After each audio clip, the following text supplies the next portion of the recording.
말씀 보겠습니다. 말씀 사도행전 1장 8절 말씀 함께 보도록 하겠습니다. 사도행전 1장 8절 말씀 같이 읽겠습니다. 함께 읽겠습니다. 시작.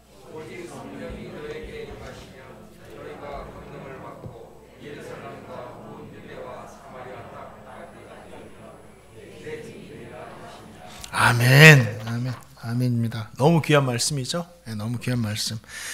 오늘은 우리 행복누리교회 선교 구호제 주일입니다. 1년에 3차례 있습니다. 저희가 선교하는 나라가 태국의 윤영대 선교사님 잘 아시죠? 처음 들어보셨나요? 윤영대 선교사님, 또 필리핀 박상철 선교사님, 참 우리가 잊지 않아야 할 이름들입니다. 그리고 말레이시아 차병규 선교사님, 우리 이 선교사님들의 사역에 우리가 동참하고 있죠.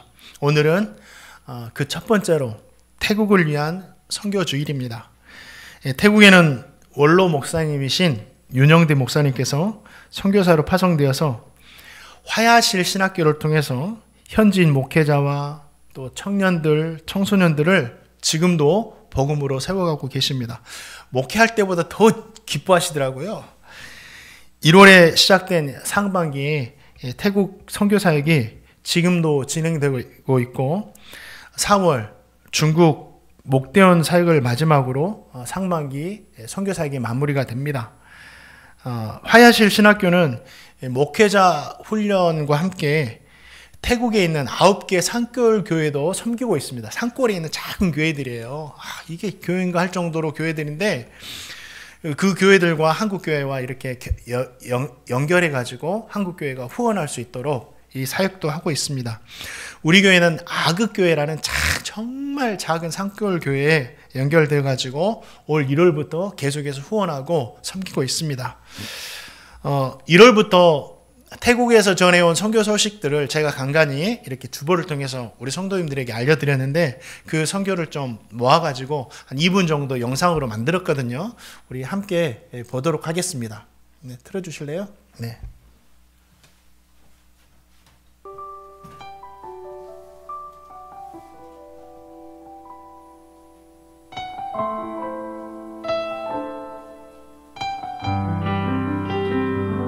주의 십자가 지고 나 그곳에 가리니 모든 땅의 끝이 기근이라도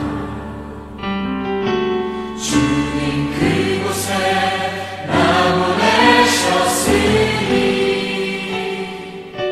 주님의 뜻 구하며 찬양하리라.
다시 한번 고백합시다. 주의 십자가 지고 나 그곳에 가리니 모든 땅의 끝이 기근이라도 주님 그곳에 나 보내셨으니 주님의 뜻 구하며 찬양하리라. 주의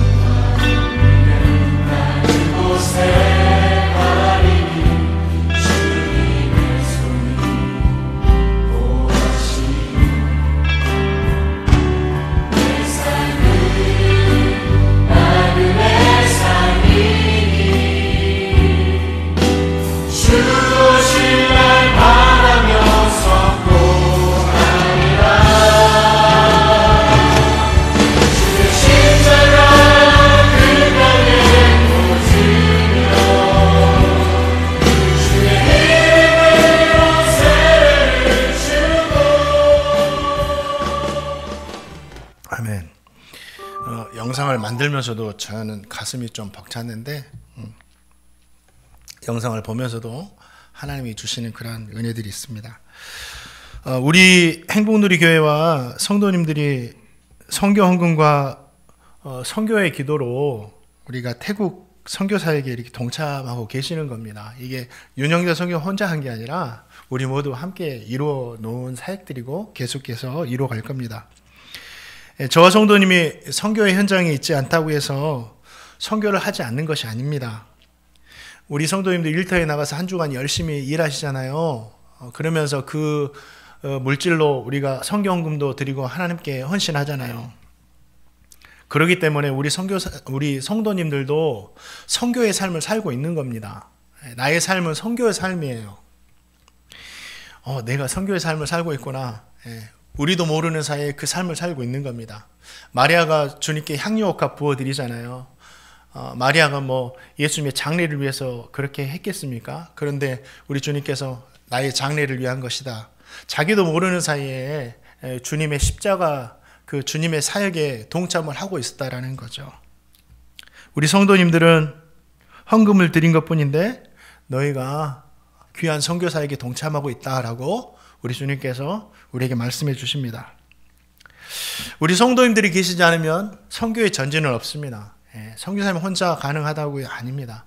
성도님들이 있기 때문에 선교사님들도 계시는 거고 선교의 사역도 계속해서 전진하고 있는 거예요. 전도와 선교는 주님께서 이 땅에 오신 목적이었습니다. 가장 중요한 목적이에요. 교회의 존재 이유고 제자들에게 마지막 부탁하신 명령이자 사명이었어요. 그래서 전도와 선교라는 것은 해도 되고 안 해도 되는 선택의 문제가 아닙니다. 이 전도와 선교는 우리의 의무입니다. 의무예요. 전도하고 선교는 사람들에게 복음을 전하는 거죠. 이건 똑같은 거예요. 복음 전하는 거에서는. 그런데 굳이 이렇게 좀 구별해 보자면 선교는 다른 문화에 가서, 다른 문화권에 가서 복음을 전하는 게 선교고 같은 문화권에서 복음을 전하는 것은 전도입니다. 온 유대와 사마리아와 땅끝까지 이르는 내 증인이 되라고 했는데 예루살렘과 유대에 복음 전하는 것은 전도고 사마리아와 땅끝에 가서 복음 전하는 것은 선교입니다. 이 구분이에요.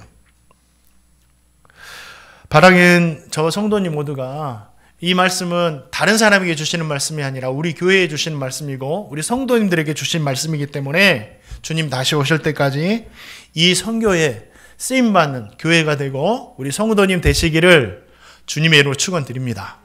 아멘. 아멘 하셨으니까 저와 함께 계속 선교를 정말 힘써서 감당했으면 합니다. 자, 그러면 우리가 선교를 어떻게 감당할 수 있느냐? 오늘 이 한 구절의 말씀에 다 담겨 있어요. 이 사람들의 선교를 감당할 수 있습니다. 자, 1장 8절 말씀 다시 한번 읽어보겠습니다. 나에게 주시는 말씀으로 읽습니다. 시작.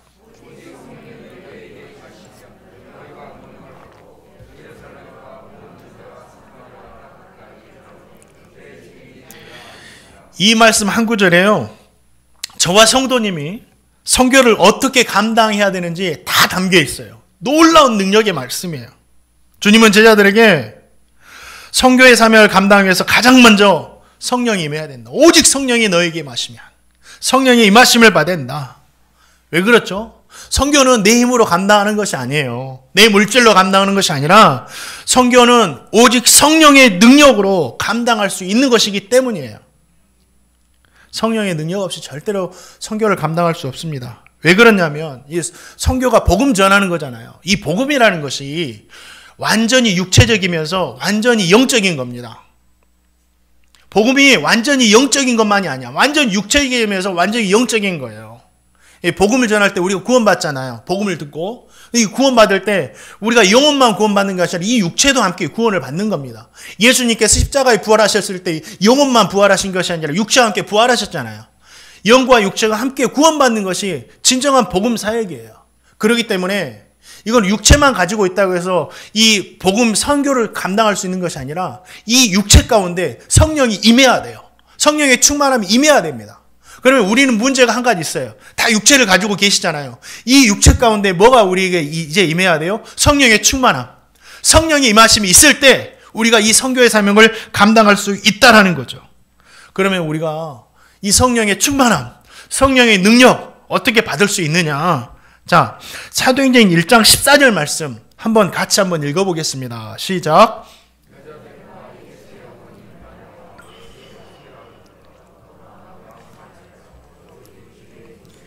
오직 기도 힘쓰더라.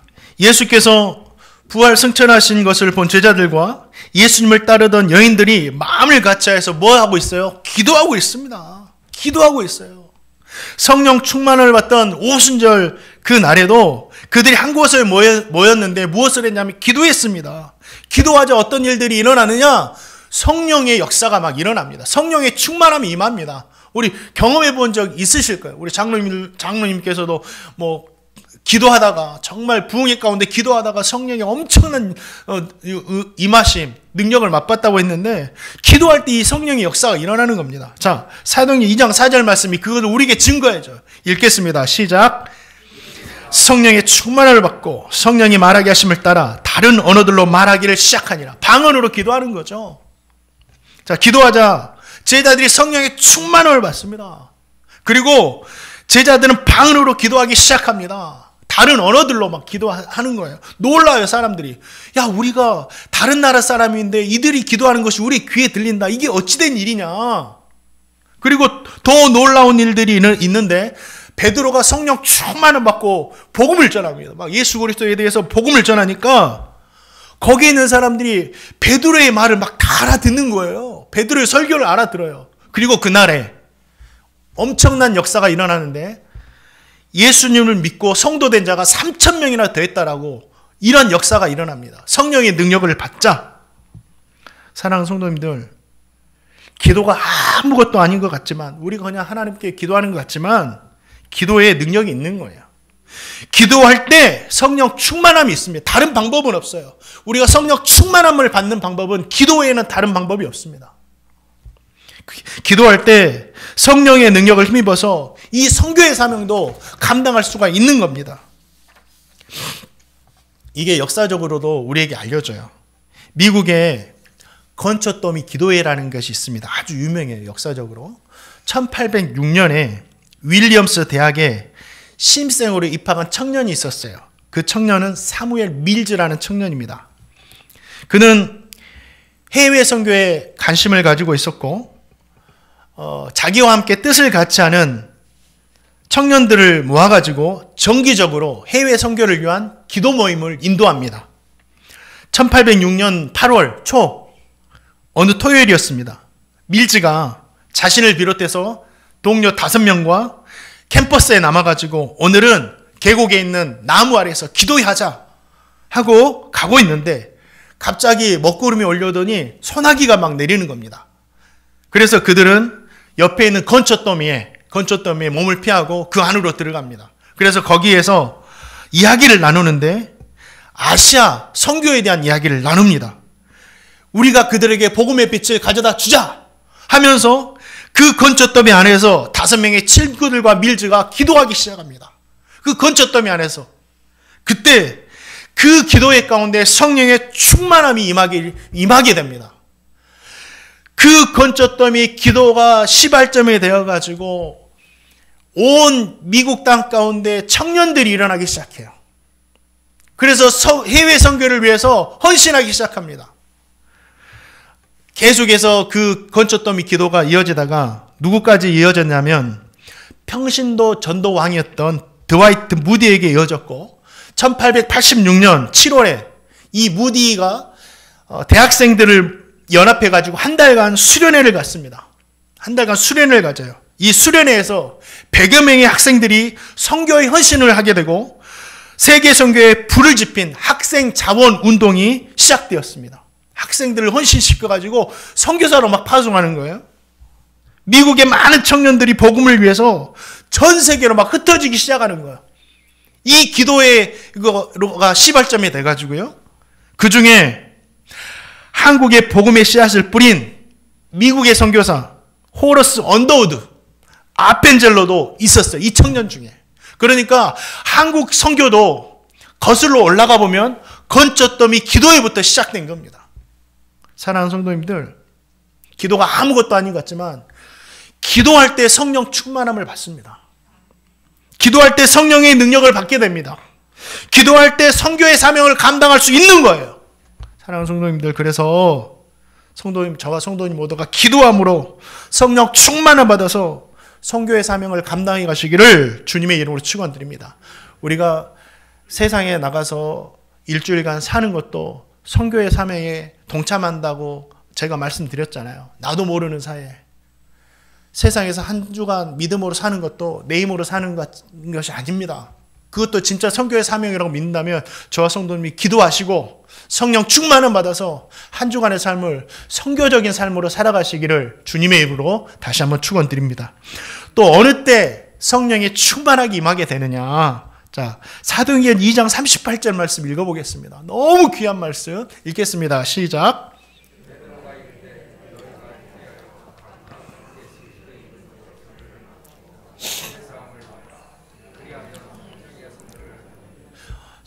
이 베드로가 설교하는 때 엄청난 일들이 몇 가지 일어나는데 거기 있는 사람들이 베드로는 분명히 자기 나라 말로 이야기를 했을 건데 거기에 모인 사람들이 알아들었다라는 거죠. 이것도 놀라운 역사인데 그때는 스피커도 없었고 뭐 이런 광장도 없었는데 어떻게 3,000명이나 넘는 사람들이 그 설교를 다 들을 수 있었을까? 이것도 놀라운 성령의 역사인 거예요. 자, 그들이 듣고 나서 묻는 거예요. 어찌할꼬? 제자들과 베드로에게 우리가 그러면 어떻게 해야 되냐고 막 가슴 마음에 찔려가지고 복음을 듣고 나서 마음에 찔려가지고 우리가 어떻게 해야 되느냐고. 그러자 회개해라. 그리고 예수 그리스도의 이름으로 세례를 받아라. 그러면 성령을 받게 될 것이다. 세례를 받는다는 것은 예수를 믿는다라는 거죠. 예수를 영접한다는 것. 성령은 회개하는 자, 예수 믿는 자가 받을 수가 있습니다. 다른 것으로는 못 받아요. 사도들의 가르침을 받은 그들이 어떻게 합니까? 회개하라, 세례 받으라. 이 가르침을 받은 사람은 어떻게 하냐? 2장 42절 말씀 보니까 그들이 사도의 가르침을 받아서 오로지 기도에 힘썼다라고 말합니다. 아, 회개하라 그러나. 회개 기도에 힘썼고 회개하면서 감사했고 성령 충만을 받게 된 거예요. 그러자 더 놀라운 일들이 일어나는데 초대교회 안에 성령의 역사가 막 불타오르기 시작합니다. 3,000명이 회심하여 예수 믿게 된 것도 놀라운 일인데 그 외에 날마다 구원받는 성도가 더해지는 역사가 초대교회 가운데 일어나기 시작했다라는 거죠. 회개하는 그 기도를 통해서. 왜 회개의 기도가 중요하냐? 왜 회개의 기도를 통해서 선교의 역사가 일어나느냐? 부흥이 일어나느냐? 한국 교회가 경험한 겁니다. 한국의 오순절이라고 평가받는 1907년 대부흥운동의 주역이었던 한 사람이 있습니다. 우리 성도님들 잘 아시는 길선주 장로님이란 분. 그분은 1903년부터 원래는 이제 1903년부터 이 조선이라는 땅에 부흥의 불길이 막 타오르기 시작해요. 선교사님들 통해서.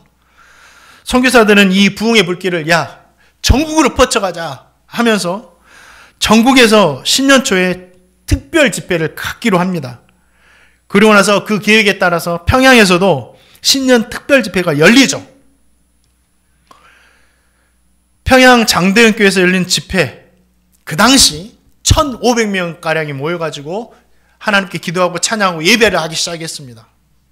엄청 열기가 뜨거웠겠죠. 그런데 이 선교사님들의 예상과는 달리 일주일 동안 그렇게 열심히 예배해도 아무 일도 일어나지 않는 거예요. 답답한 거예요. 왜 그럴까? 그래서 선교사님들 모여서 이제 여기까지인가 보다 하고 평상시로 다 돌려보냅시다 라고 합니다. 그러던 중 주일 저녁에 예배 시간에 길선주 장로님이 설교 시간에 단상에 올라가더니 이분이 말씀을 전하는 것이 아니라 자신의 죄를 자백하기 시작합니다. 자신의 죄를 자백해요. 1,500명이 넘는 성도들 앞에서 얼마나 낯뜨거웠겠어요. 그러나 성령께서 하시니 어쩔 수 없는 거예요. 하는 겁니다. 나는 아간과 같은 자입니다. 나 때문에 하나님께서 축복을 주실 수가 없는 것 같습니다.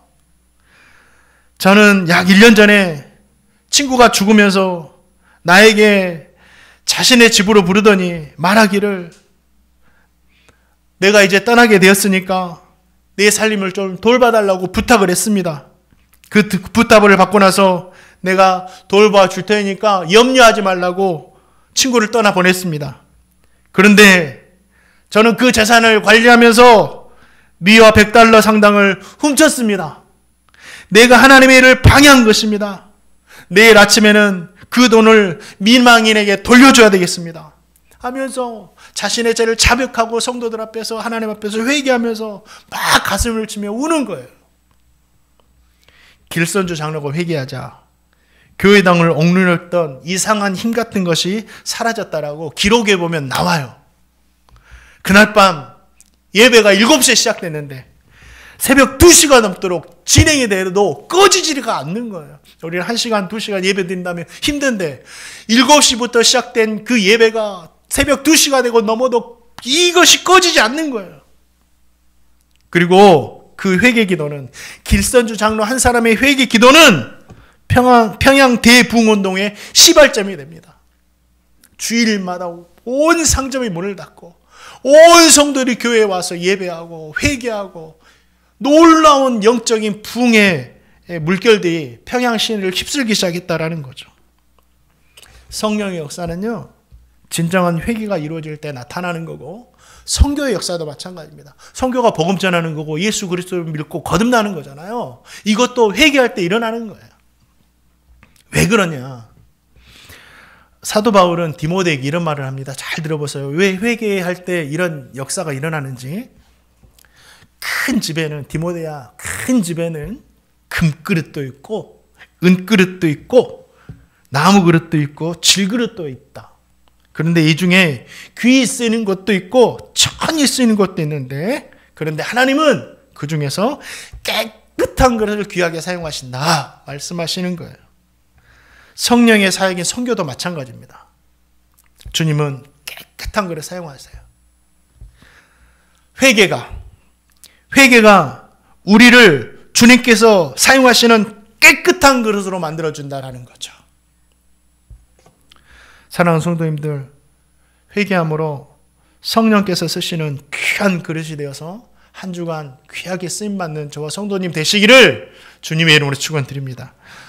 저는 매일 회개기도합니다. 매일 회개기도해. 제 마음을 가지고 회개기도하고 삶을 가지고 회개기도하고 죄를 짓지 않고 살고 싶어도 또 하루를 돌아보면 하나님 마음에 합당하지 못한 것들이 있는 것 같아요.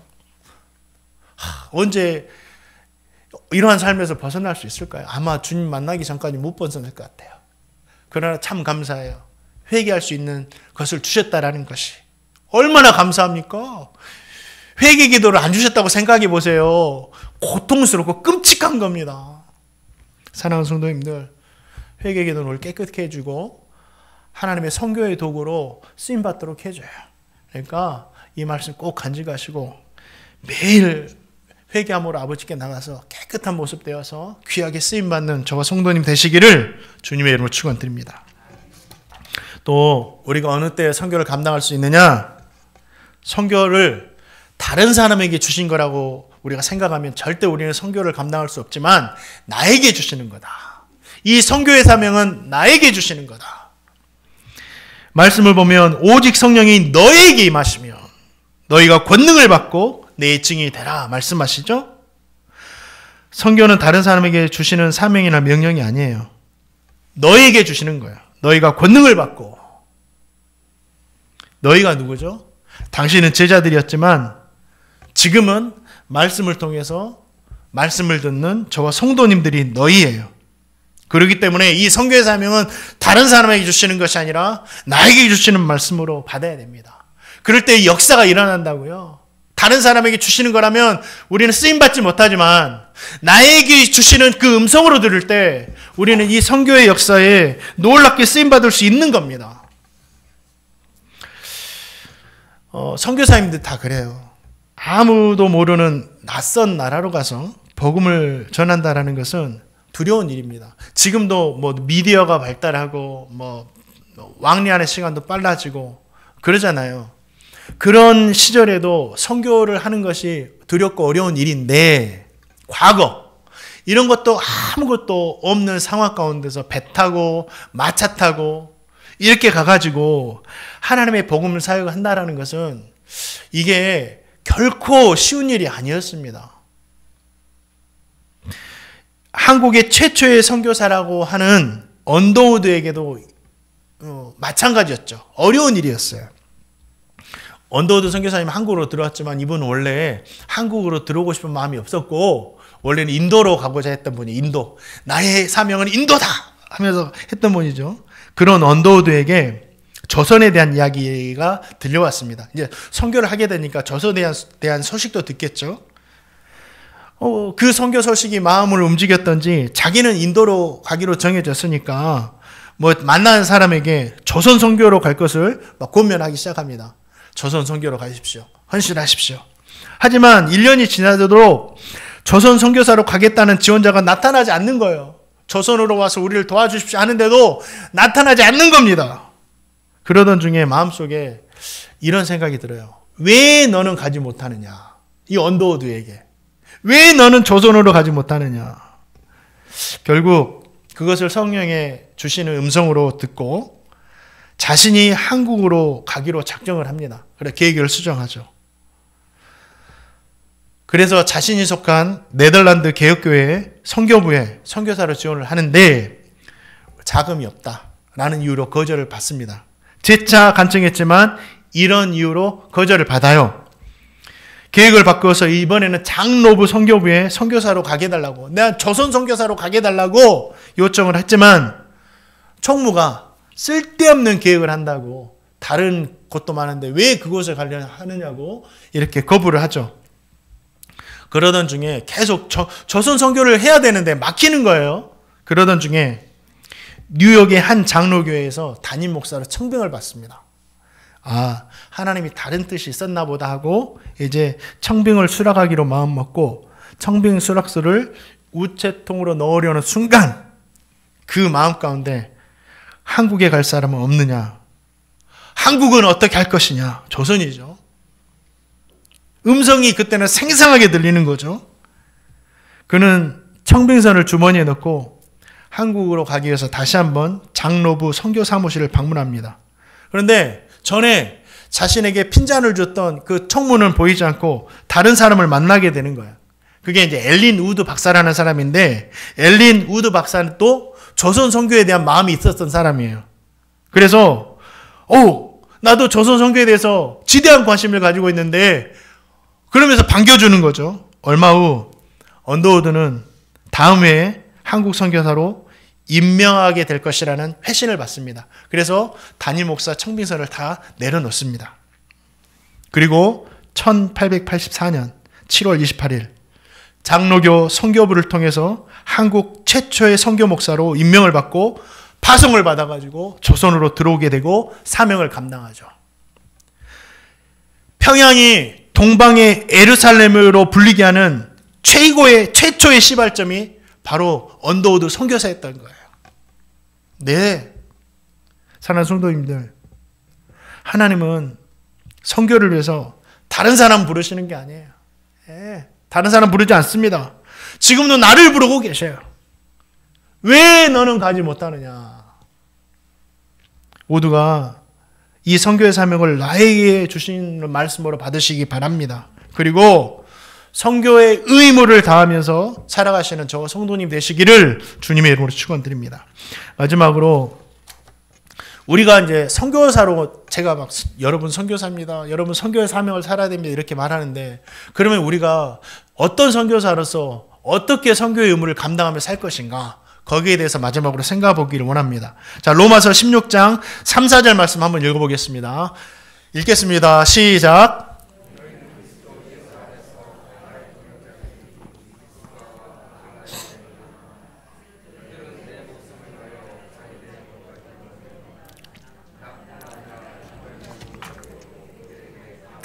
아멘, 아멘, 아멘. 이거는 이제 사도 바울을 도왔던 브리스길라와 아굴라 부부에 대한 말씀이죠. 이 말씀 또 묵상하면서 저에게도 브리스길라와 아굴라 같은 사람들이었어요. 누굴까요? 우리 성도님들이죠. 우리 성도님들 너무너무 감사하고 고맙고 귀하고 너무너무 감사합니다. 다시 한번. 자, 선교의 이 의무는, 사명은 선교의 현장으로만 가서 감당할 수 있는 것이 아니에요. 선교 현장에서 복음 사역하는 것만이 선교 사역이 아닙니다. 보내는 선교사가 있고 보냄을 받은 선교사가 있어요. 가는 선교사가 있죠. 보내는 선교사는 삶의 현장에서 땀 흘려 얻은 물질과 기도를 통해서 선교하는 사람들이고, 가는 선교사는 기도와 물질을 후원받아서 선교의 현장에서 복음 사역을 하는 사람들을 말하죠. 보내는 선교사, 가는 선교사 다 중요해요. 합력하여서 선교의 사명을 감당하고 있다라는 거죠. 바울이 지금 이것을 말하고 있는 거예요. 바울도 이방의 사도가 되어서 선교에 힘을 쓰잖아요. 그런데 혼자서 이 모든 선교의 사명을 감당한 것이 아니었어요. 평생 동안 자신을 도와서 사역했던 성도들이 있었기 때문에 이 모든 선교의 사명이 감당했다고 고백하면서 그 사람들을 잊지 않고 한 사람 한 사람 감사하다고 고백하고 있는 거예요. 그 중에 브리스길라와 아굴라 부부가 있었다라는 거죠. 그들은요, 고린도에서 사도 바울을 만납니다. 그리고 바울을 알아봤던 그들은 자신의 집을 바울의 거처로 내주고, 거처로 내줄 뿐만 아니라 교회로까지 사용할 수 있도록 다 내줘가지고 주일날 날이면 모아가지고 그 집에서 예배를 드리는 거예요. 교회가 된 겁니다. 그뿐 아니라 3차 전도 여행까지 따라갑니다. 동행을 해요. 3차 전도 여행의 핵심지였던 에베소, 그곳에 머물면서 다시 한번 그들은 물질이 있었기 때문에 자신의 처소를 교회로 내줍니다. 그곳에서도. 그리고 장막 만드는 일을 열심히 해가지고 그 돈으로 바울의 선교 사역을 아낌없이 섬겼기 때문에 바울이 이 선교 사명을 이룰 수 있었다라는 거죠. 이들은 물질과 기도로 돕는 선교사였어요. 보내는 선교사였어요. 절대 선교는 선교 현장에서 사역하는 선교사 혼자만이 감당할 수 있는 것이 아닙니다. 합력해야 돼요. 하나님은 성도님 모두를, 저와 성도님을 보내는 선교사로 지금 부르고 계시는 거예요. 한국 초창기에도 보내는 선교 사역을 감당한 성도들이 있었기 때문에 보냄을 받은 선교사님들이 돌아와서 성공적으로 자신의 사역을 감당할 수 있었다라는 거죠. 1900년대 초반에 한국 기독교 초창기 이야기입니다. 당시 성도들의 헌금 가운데 가장 널리 알려진 당나귀 헌금이라는 이야기가 있어요. 들어보셨나요? 당나귀 헌금. 자, 이게 어떤 이야기냐면, 선교사들은 복음을 전하고 교회를 세우죠. 황해도 해주 지방에도 복음이 전해지고 성도들이 모이자 새로운 교회를 건축해야 했습니다.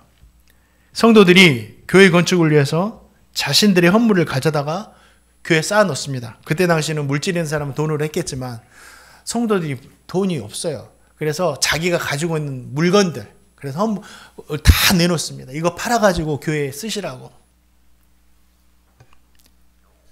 이 교회에 당나귀에 물건을 싣고 장사하는 성도가 한 분 계셨어요. 당나귀는 그에게 가장 중요한 재산이었어요. 그는 아내에게 가서 이런 말을 합니다. 당나귀를 교회 건축하는데 헌금으로 드렸으면 해요, 아내님. 그러자 아내가 남편의 말에 순종하고 다음날 아무 말 없이 당나귀를 드리는데 화관을 만들어가지고 당나귀 목에 씌워주는 거예요. 하나님께 이제 드리는 거예요. 이제는 우리 것이 아니라 하나님 것이 되었다고 화관을 씌워주고, 남편은 그 당나귀를 끌고 가서 교회 앞에 내어놓음으로 하나님께 드렸습니다. 자신의 전 재산을 드린 거예요. 여기까지만 들어도 좀 감동이 있는데 이 나중에 이 성도의 고백이 더 감동입니다. 그 후에 당나귀를 대신해서 자신이 무거운 짐을 등에 지고 시골을 다니면서 장사를 하고 다닙니다. 힘들었겠죠. 등에 무거운 짐을 지고 다니는 것은 힘든 일이었지만 이렇게 고백을 해요. 자기를 위해 십자가를 지신 주님을 생각하면서 저는 인내할 수 있습니다. 오히려 그의 마음은 하나님의 성전을 짓기 위해서 자신의 가장 귀한 것을 드렸다는 기쁨으로 충만한 거예요. 하나님께 드릴 수 있다니 감사하다.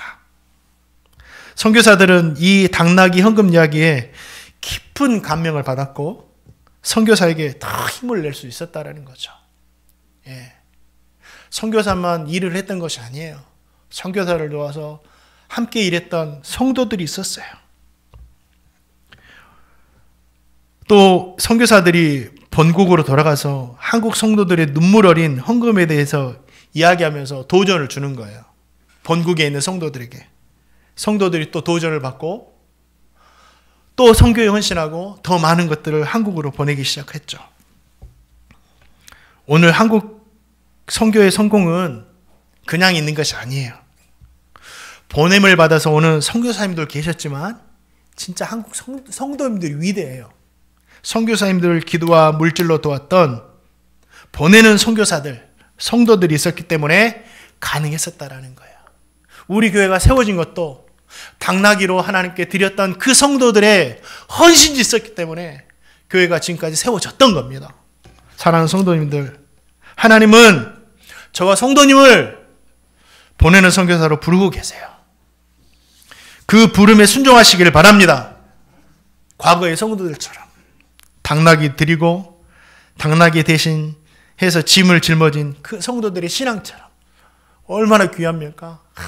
저의 신앙과 비교할 수조차도 없는 위대한 신앙인 것 같아요. 저 성도님 모두도 선교하는 일에 이렇게 아름답게 쓰임받기를 주님의 이름으로 축원드립니다.